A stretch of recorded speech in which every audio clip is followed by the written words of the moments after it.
Welcome to Royle Subjects, your go-to podcast for anyone trying to navigate the ever-changing world of real estate. Come with us as we explore topics that are always relevant, never boring, and designed with you in mind.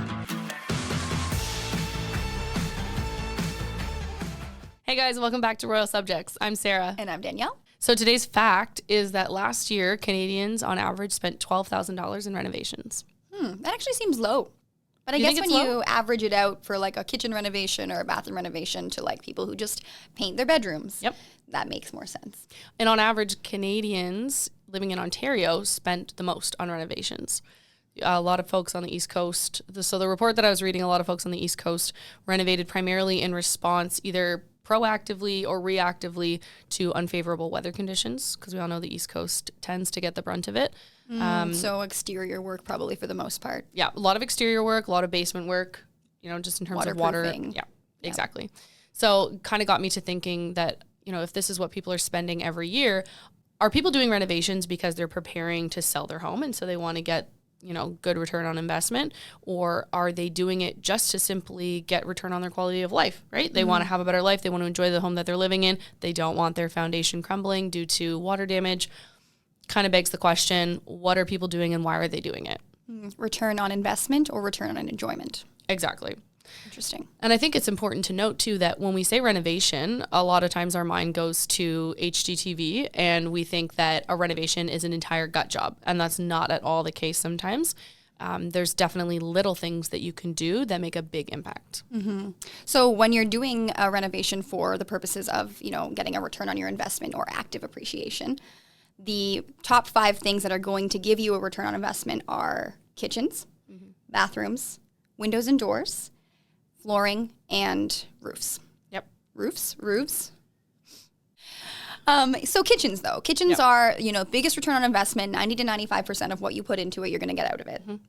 That being said, you don't have to fully gut your kitchen and start from scratch in order to make it gorgeous. You can give it kind of a refresh. Yes. I think if we replace the word renovation with refresh, it helps us reframe things to understand that we're not spending every last penny that we have to bring out great value or enjoyment from our home. And I think that that's a really important consideration, because shows like HGTV can inspire us. They can also depress us because we don't have the money to do that kind of work. And I think that it's really important to stay in your own lane, take a look at your own budget. What can you do with what you have that is going to help you enjoy the space that you're living in? And I think, it reminds me of kind of those, what do they call them? Amazon knockoffs or copycats. Like a dupe? Like a dupe. Yep. That's the word. Thank you. So if you see on HGTV this gorgeous kitchen, but you obviously can't afford to spend 20 or 30 or more thousands of dollars to get that look, maybe your base cabinets are in great condition and just the fronts of the cabinet doors are old or have 16 layers of paint or have, all of that Art Deco kind of engraving. You can order just cabinet doors. Yep. And then reface your cabinets, which will give you a whole new look. You can just replace your countertop, which will give you a whole new look. There are ways to dupe your kitchen affordably to make it look amazing. Yep. One of the biggest hacks, I guess you could call it, Facebook Marketplace. People get rid of some really nice stuff. My sister has a beautifully decorated home and has thrifted or, found things on Facebook Marketplace. And she will sit and wait for ages. And that's just it, right? It's in some cases, these renovations or, these modifications to your home, they take money or they can take time. And so she has figured out, okay, what's the kind of couch that I want to put in my living room, and diligently checks Facebook Marketplace, shop a little bit further than your radius, and you find the things that you're looking for, and then you can put together a home that you love at a price point that you can afford. Going back to what you said too about, the different things that you can do to your home to increase value versus increase enjoyment, it brings to mind the conversation that we had about swimming pools. Right? Very good segue, yes, for return on investment versus return on enjoyment. Really good point that Ben brought up recently was that if you're looking to put a pool in your backyard because you enjoy swimming, take a look at your neighborhood and say, hey, does the average house in my neighborhood have a pool? If so, installing a pool in your backyard is going to increase your enjoyment for sure, but it's also going to increase the value of your home, because on average, that's what people in that neighborhood are looking to have as a feature of that home. So I think if you've got features like that you can pull from that are a benefit to you, but also a benefit to the long-term value of your home, that's where the return on the investment comes from.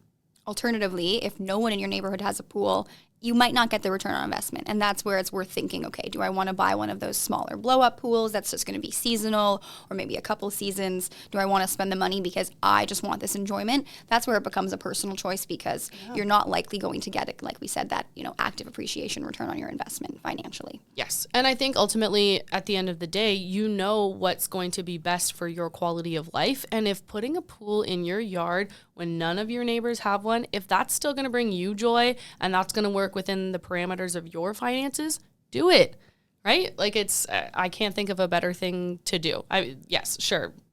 There's different costs associated with that. But at the end of the day, if that's the right choice for you, we're not telling you to stop. To not do it, yeah. No, absolutely. not at all. And, speaking of return on enjoyment, I don't know if that's the right language, but that's what we're saying in this episode. Yeah. So here we go. We're rolling with it. ROE.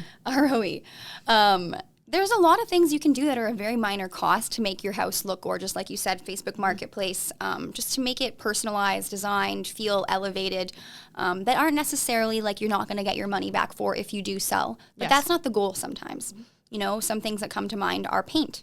Paint is a really easy, very affordable way to spice up a room, add an accent wall or add wainscoting or new light fixtures. We put black fans and pot lights in all of our bedrooms, and it just brightens up the space, gives you like a center focus to look at. It's also nice to have a fan. If you are not in a position where you have a lot of money to spend on your home, but you want to make it feel like that HGTV experience, there are ways to get there. Yeah, I modified my bathroom last summer. I was really sick of like that taupe brown kind of builder's brown that comes with a lot of houses sometimes from a certain time period. The color before gray. Yes. I just got sick of looking at it. So I picked out a color that I had in a previous home that I really enjoyed, painted the bathroom, changed out the hardware. I bought the hardware from, I think it was Habitat for Humanity or the Restore. Yeah. Mm-hmm. And I had spray painted those to match what I had in my kitchen. And then I spray painted the light fixture. And now it looks crisp and I really like it because every time I went into that bathroom, I just, I don't like this color. Do something about it. Mm-hmm. Right? It's fun, right? It is. It's fun. And just like a quick little plug for all Century 21 clients, we have discounts on things like paint. So if you know, you know. And if you don't know, talk to your realtor. Because there's benefits to discounts that are available out there. Use coupons, get scrappy, get creative. And I think that it's about being creative and using what you have to create a life that you love and a home that you love. So whether you're renovating for enjoyment or you're renovating for a return on investment or a mixture of both, we hope you found some value in this episode. And, reach out if you're looking for local contractors or coupons or, just suggestions on where to find the things you're looking for. We're more than happy to help. And truthfully, that's kind of what your realtor is for. I always tell my clients, like, even if you're not buying or selling, I can still help you with different resources. This is definitely a big one. So if you're not buying and you're not selling, this episode is for you. This is for the people who are staying put and want to make the most of the house that they have. And if that's you, you can still ask us for help. We can still do things. Mm-hmm. Absolutely. I'm Danielle. I'm Sarah. And we can't wait to talk to you next week. If you have any questions regarding real estate, please feel free to reach out at our website, theroylegroup.ca, or The Royle Group on any social media platforms. See you around.